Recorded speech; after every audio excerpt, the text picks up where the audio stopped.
The flamboyance of the 595's two-tone exterior isn't quite matched by its cabin. In here, there's simply no concealing some of the chief limitations of this car. When you're staring at the available passenger space, fitted equipment and material quality in the Abarth 595, you'd have to be very indulgent indeed not to question why a rational individual might spend £19,000 on one. Abarth would argue that its customers aren't rational but passionate, enthusiastic, indulgent individuals, and that the 595's distinctiveness and charm take it a long way. Fair enough. But this is, on a fundamental level, an overdressed city car. The slightly hard, plasticky fittings, the rough leathers on the controls, the dated-looking stereo and the occasional rear seats would defend at a lower price. But in a car costing four figures more than plenty of quite practical, better appointed, full-sized hot super minis, there'll be obstacles for a great many buyers.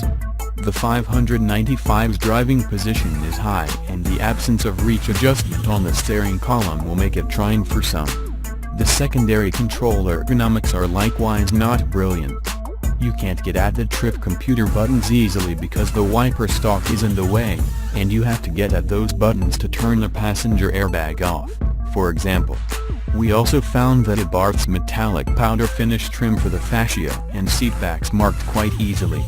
Counting in the car's favor are Seatbelt bucket seats that are comfortable and offer plenty of support, a high-mounted aluminium alloy gear lever that is a tactile highlight and a boost gauge camshaft indicator that adds a welcome bit of theater. The Competizione standard equipment includes climate control, rear parking sensors, Microsoft Blue and Me Bluetooth, USB connectivity and OIN ports.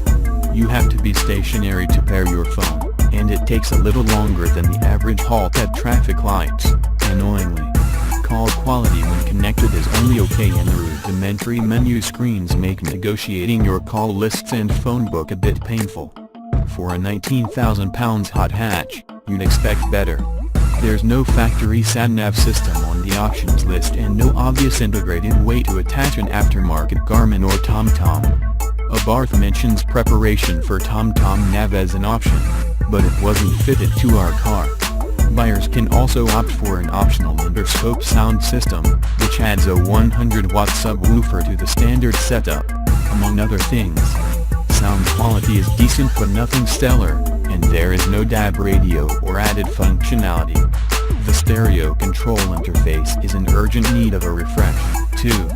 The current layout looks seriously dated,